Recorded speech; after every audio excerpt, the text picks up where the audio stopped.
मेरी लाश से गुजर कर ही सुरंग बनेगी।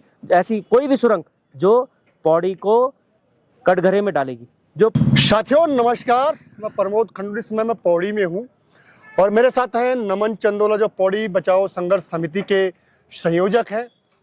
साथियों लगातार पौड़ी में अतिक्रमण को लेकर के बात होती है, पौड़ी में सड़कों को लेकर के बात होती है और अभी एक ताज़ा मामला हुआ था कि जो एनएच के द्वारा निसनी से गडोली एक सुरंग बनाई जा रही है और उस सुरंग के विरोध में नमन चंदोला ने साफ कहा कि मेरी लाश पर यह सुरंग बनेगी। आखिर क्या कारण है कि क्यों नमन चंदोला चाहते हैं कि सुरंग नहीं बननी चाहिए? चंदोला जी स्वागत है आपका। धन्यवाद बहुत बहुत। चंदोला जी आपका बयान देखा मैंने कि किस प्रकार से कि हम सुरंग नहीं बनने देंगे। क्या पौड़ी के विकास के लिए सुरंग जरूरी नहीं है? देखिए, सबसे पहले तो मैं आपका बहुत बहुत धन्यवाद अदा करता हूं कि सुरंग जैसे और पौड़ी के विकास के इस मामले में और तमाम मुद्दों को लेकर आप हमेशा सजग रहते हैं और आज इसको लेकर आपने मुझे आमंत्रित किया, इसके लिए आपका बहुत बहुत धन्यवाद। रही बात सुरंग की, तो आज से 6-7 महीने पहले ही मैं एक वीडियो के माध्यम से इसे भी सार्वजनिक कर चुका था कि क्यों सुरंग नहीं बननी चाहिए और क्या इसके आगे होना चाहिए। सवाल आज आपने सीधे सीधे सुरंग का किया है, जो कि पहले हमने एनएच के अधिकारियों से भी संपर्क किया था, उनको तमाम साइड में भी लेके गए थे और जो हमने सर्वे उसमें देखा था खुद स्वयं जाके, तो घोड़ी खाल से लेकर गडोली तक की सुरंग बनेगी। सुरंग की जो एस्टिमेट है 800 करोड़ और ये जो सुरंग बनने जा रही है ये पौड़ी को बाईपास, एक तरह से आप समझिए कि बाईपास करते हुए सुरंग बनेगी। इस देश के साथ साथ प्रदेश के तमाम आंदोलनों में मेरी मैक्सिमम जगह शिरकत रहती है। जहां हम शिरकत नहीं कर पाते हैं वहाँ कहीं ना कहीं वैचारिक रूप से या किसी भी माध्यम से हम अपना समर्थन जारी करते हैं जो मुद्दे जनहित के होते हैं। आप देखेंगे कि जोशीमठ में सुरंग बनने के बाद क्या स्थिति रही, आप देखेंगे कि कर्णप्रयाग में सुरंग बनने के बाद की क्या स्थिति रही और तमाम जो भूगोलविद हैं, जो हमारे वैज्ञानिक हैं, वो भी लगातार हिमालय के साथ छेड़छाड़ न करने की बात करते रहे। इसके बावजूद, क्योंकि ये मुद्दा कहीं ना कहीं पौड़ी की अस्मिता से जुड़ा हुआ है, इसको लेकर मुझे आगे आना पड़ा और मैं पहले दिन से ये बात कह रहा हूँ कि जब आप देहरादून के अंदर चौड़ीकरण कर सकते हैं, जब आप ऋषिकेश से लेकर बद्रीनाथ तक का जो हमारा ये 4 धाम मार्ग जैसा कि ऑल वेदर रोड कहा जा रहा है, इसको आप चौड़ीकरण कर सकते हैं इसका।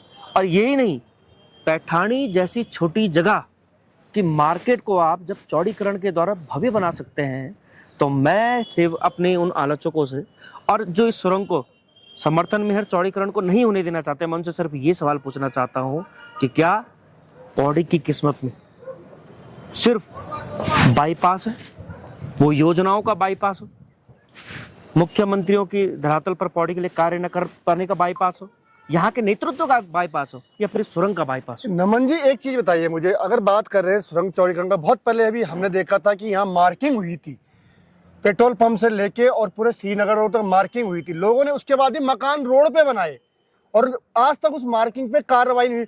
उस समय हमने देखा कि फिर पौड़ी में विरोध हो गया था कि हमारे मकान टूट रहे हैं, मकान टूटेंगे तो ये हो जाएगा। उस समय तोड़ने नहीं दिया, उस समय चौड़ीकरण शुरू होने लग गया था, फिर उस समय रुक गया था और अब फिर बोल रहे कि चौड़ीकरण, फिर वो लोग अगर विरोध करेंगे तो? मैं सबसे बड़ा सवाल आपसे ये कह रहा हूँ, आपने बहुत जायज ये बात को रखा है कि चौड़ीकरण का विरोध हो रहा था। मैं ये कह रहा हूँ कि क्या कुछ अवैध मकानों के चक्कर में हम पूरे पौड़ी को सुना कर दें?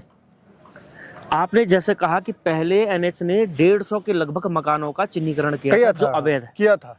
आज वो तादाद ये बता रहे हैं कि 500 पहुंच गई। हाँ। तो कहाँ है वो प्राधिकरण? जो छोटे छोटे मकान अगर आपको देखिए किसी पौड़ी के अंदर किसी को अपना मकान बनाना होगा तो प्राधिकरण आगे खड़ा हो जाएगा। बिल्कुल, बिल्कुल। ये गलत बना रहे हो। उस समय कहाँ था वो प्राधिकरण? इन सब के बावजूद जब आपने देहरादून के मार्केट का चौड़ीकरण किया तो क्या वहां पे लोगों की दुकानें नहीं टूटी? जब आप पैठानी जैसी जगह पर, स्वग्री जगह पर आपने लोगों की दुकानें तोड़ी तो क्या वो वैध नहीं था? मैं केवल ये कहना चाह रहा हूं कि चौड़ीकरण होना आवश्यक है।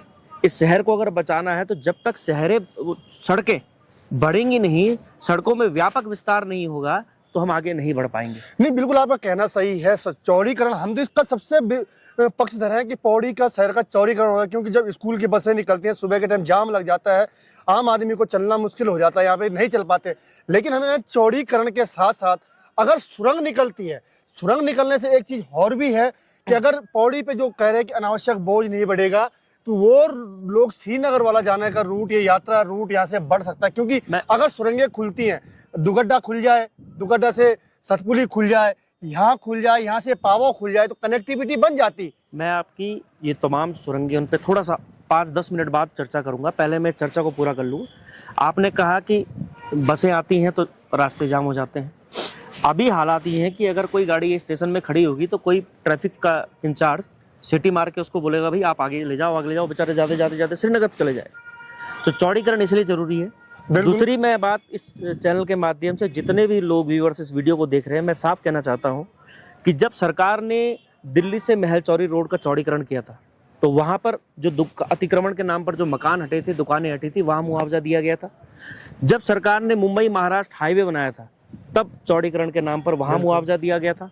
उत्तर प्रदेश में यही हालात हुए थे और 2019 के बाद एक मामला सुप्रीम कोर्ट में पहुंचा और 2022 में उसमें आदेश हुआ और जो इसमें बेचारा पीड़ित था उसको 25 लाख तक का मुआवजा मिला है। इसके अलावा हमारी जो ये 4 धाम वाली परियोजना है, यहाँ पर भी जो मकान हटे थे उनको भी मुआवजा दिया गया। मैं ये कहना चाह रहा हूँ साफ साफ कि जब 800 करोड़ की सुरंग बनाने के बजाय अगर सरकार हर परिवार के ध्यान में रखते हुए, और मैं कह रहा हूँ मिनिमम अमाउंट आप 50 लाख भी देंगे एक परिवार को, जितने भी ये अवैध इस रास्ते पर आ रहे हैं, मानकों को देखते हुए सरकार ने बहुत बार ऐसा किया। ऐसा नहीं कि कोई पहली बार मैं इस बात को कह रहा हूँ, फिर कई लोग ऐसे भी कहेंगे भाई क्यों दे अवैधों को, लेकिन कई बार सरकारों ने, कई बार एनएच ने इसको दिया है और मैंने अपने इस पुराने इस वीडियो में उसको पुख्ता सबूतों के साथ बताया था। फिर मैं इस बात को कह रहा हूँ कि अगर एनएच या फिर हमारे जो केंद्रीय मंत्रालय है यहाँ पर मुआवजा राशि बांटता है और पीड़ित परिवारों को 50-50 लाख का भी मुआवजा देता है तो 250 करोड़ के अंदर ये सेटलमेंट पूरा हो सकता है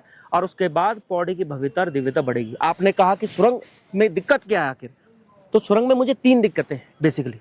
पहली दिक्कत तो ये है कि इस सुरंग के बाद जोशीमठ और जो कर्णप्रयाग का जो हाल हो रहा है वैसा हाल ना हो जाए, क्योंकि मैं जोशीमठ के हालात को स्वयं भोगी हूँ। मैंने देखा है जाकर कि जब सरकार ने सुरंग के बाद जो वहाँ भूधसा हुआ 50,000 का मुआवजा दिया है और कहा है कि आप अपना मकान खाली कीजिए। तो आप सोचिए जो मकान, सुरंग कहाँ बन रही थी आप भी जानते हैं, आप भी वहां पर मौजूद थे, सुरंग कितनी दूर बन रही थी और जोशीमठ कहाँ धसा हुआ, उसके बावजूद सरकार 50,000 का मुआवजा दे रही है। तो आप बताइए हमारा परिवार के लोग कहाँ जाएंगे। दूसरा, आपने रुद्रप्रयाग की स्थिति को देखा, आपने कहा कि भाई शहर दबाव नहीं झेल सकता, इसको बाईपास कर दो। आज रुद्रप्रयाग मार्केट की स्थिति क्या है, श्रीनगर की स्थिति, आप श्रीनगर की स्थिति को देखिए। आप कर्णप्रयाग में सुरंग बनी और उसके बाद लगातार भूवैज्ञानिक वहां पर जाके कह रहे हैं कि लगातार कर्णप्रयाग में धंसाव की स्थितियां पैदा हो रही है। 82 की स्थिति को आप देखिए। और मैं बड़ी बात नहीं कर रहा, आप श्रीनगर विधानसभा में आप जाएंगे, चौरास पुल से आप मुश्किल से 100 मीटर आगे जाएंगे, 100-200 मीटर आप आगे जाएंगे तो वहां पे 5-6 मकानों के अंदर आपको, खुद आप वहां गए थे, दरारें देखने को मिलेंगी, भूधसाव देखने को मिलेगा, जबकि सुरंग वहां से काफी दूर जाकर बन रही है। तो सबसे पहली बात तो ये है कि जिस टनल टेक्नोलॉजी को सरकार अपनी पीठ थपथपा रही है, किसके माध्यम से जो है कि भूधसाव नहीं होगा, फिर ऐसी कोई घटना नहीं होगी, बिल्कुल झूठ है। बहुत जगह ऐसे हालात हुए हैं और वही हालात पौड़ी के भी होंगे। दूसरी बात, मैं ये कह रहा हूं कि जब हम चौड़ीकरण करने के बाद, जब चौड़ीकरण हो जाएगा रोडों का, तो सुरंग की जरूरत ही नहीं पड़ेगी, बड़ी इजीली आप यहाँ पे आ सकेंगे। और मेरा प्रमुखता से शुरू से मैं इस बात को कह रहा हूँ कि मेरा ध्यान पौड़ी को बचाने पर है, पौड़ी को जानने पर नहीं। जो आदमी, आप सुरंग के माध्यम से कहना चाह रहे हैं कि हम 4 धाम को सहूलियत देंगे, तो आदमी, अगर आप खुद आप इस बात को बताइए, आप गाड़ी चलाते हैं, आपको कोटद्वार से आप आए, आपको 4 धाम जाना है, तो सुरंग के माध्यम से आप श्रीनगर से सीधे वहां जाएंगे, आप पौड़ी आएंगे? आप नहीं आएंगे।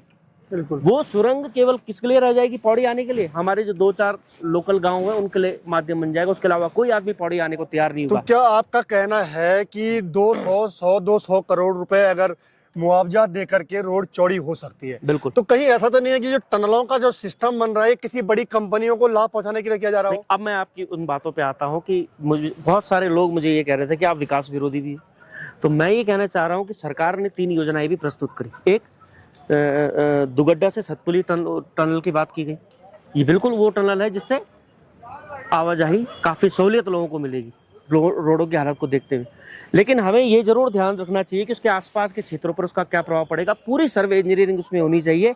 दूसरी, आपने बात की थी कि ज्वालपा देवी से पौड़ी सुरंग बननी चाहिए, तो मैं भी उसका समर्थक हूँ। अगर वो सुरंग बनती है तो जरूर कनेक्टिविटी होगी। पूरा हमारा उद्देश्य ये है। तीसरी सुरंग ये थी कि पौड़ी से पाबो सुरंग बन रही है। ऐसी तमाम सुरंगें जो पौड़ी के लिए आ रही हूँ, पाबो का मार्केट बढ़ेगा, पौड़ी में हलचल होगी, पौड़ी का मार्केट बढ़ेगा। तो इन सुरंगों का हम स्वागत करते हैं, उनके साथ रहेंगे। बस शर्त ये होनी चाहिए आसपास के घरों को क्षेत्रों को कोई दिक्कत ना हो। दूसरी बात मैं ये कह रहा हूँ प्रमोद जी, आप काफ़ी विद्वान हैं, आप हमेशा से ही सजग रहते हैं और आप इस बात में मुझे जरूर लगता है कि मेरा साथ देंगे। आप खुद सोचिए कि 800 करोड़ की एक सुरंग है और मैं कह रहा हूँ कि सरकार 250 करोड़ में पूरा सेटलमेंट कर सकती है, सरकार के 550 करोड़ बच रहे हैं। सरकार को अगर पौड़ी की इतनी ही चिंता है तो मैं सरकार से हाथ जोड़कर ये निवेदन करना चाहता हूँ कि 550 करोड़ जो बच रहे हैं उसे पौड़ी के विकास के लिए दे दिया जाए। जी बिल्कुल। यहाँ पर विभिन्न लोग आए, बड़ी बड़ी योजनाएं, बड़ी बड़ी घोषणाएं की। भाई सरकार अगर हमारे पौड़ी के प्रति इतना मेहरबान होना चाहती है तो वो 550 करोड़ पौड़ी के विकास में दे दी जाए और 250 करोड़ में पूरा सेटलमेंट हो सकता है। 500 से कम लोग हैं और अगर गलत तरह से चिन्हीकरण किए हुए मकानों को हटा दिया जाए तो 150 मकान है कि अगर उन गलत मकानों को हटा दिया जाए जिनकी आप बात कर रहे थे कि उसके बाद वो कैसे बन गए, तो 150 मकान है। और अगर बड़ा बड़ा मुआवजा भी आप देंगे तो मुझे नहीं लगता कि कोई भी किसी को नुकसान होगा। मुआवजा भी पूरा मिलेगा, पौड़ी का चौड़ीकरण भी होगा और पौड़ी की भव्यता और दिव्यता भी बढ़ेगी। मैं दोबारा से आपके चैनल के माध्यम से सरकार को भी चेताना चाहता हूँ, उन तमाम लोगों को चेताना चाहता हूँ और ये जरूर मैं कहना चाहता हूँ कि वास्तव में अगर सरकार पौड़ी को बाईपास करते हुए ऐसी सुरंग का निर्माण करने जा रही है तो कहीं ना कहीं मुझे लगता है कि किसी बड़े उद्योगपति को, किसी बड़े बिजनेसमैन को फायदा पहुंचाने के लिए पौड़ी की बलि देने की तैयारी हो रही है और इस बलि को देने नहीं दिया जाएगा। मैंने पहले भी कहा था और आज फिर से कह रहा हूं कि मेरी लाश से गुजर कर ये सुरंग बनेगी। ऐसी कोई भी सुरंग जो पौड़ी को कटघरे में डालेगी, जो पौड़ी को बदहाली में डालेगी, जो पौड़ी को वापस उस दौर में पहुंचाना चाहती है जहां पौड़ी कमजोर और मजबूर दिखे, जब तक मैं हूं ये होगा नहीं और इसे होने नहीं दिया जाएगा। तो ये था मेरे साथ नमन चंदोला, जिन्होंने कहा कि किस प्रकार से उन्होंने हमें तथ्य रखे कि वास्तव में अगर 800 करोड़ की जगह में 250 करोड़ में सेटलमेंट हो सकता है तो पौड़ी का भी विकास होगा और पौड़ी की सड़कें भी चौड़ी होंगी और ये कम से कम सरकार का बहुत पैसा बचेगा। बात सही है और हम भी देखते हैं कि कई सालों से हमने केवल चिन्हीकरण के नाम पर केवल लोगों की सीढ़ियां तोड़ते हुए अनज को देखा है कि लोगों की केवल जो सीढ़ियां थी वो तोड़ी गई, मकान जस के तस मकान फिर बने हैं। तो कहीं ना कहीं और नमन जी की बात में भी एक सत्यता है और बात भी सही है कि अगर सरकार का पैसा बचता है तो सरकार उस तरफ काम क्यों नहीं कर रही? क्या अपने लोगों को फायदा पहुंचाने के लिए काम किया जा रहा है? साथियों, आपका क्या कहना है? लाइक और कमेंट में अवश्य इस बात को लिखें। नमस्कार, धन्यवाद।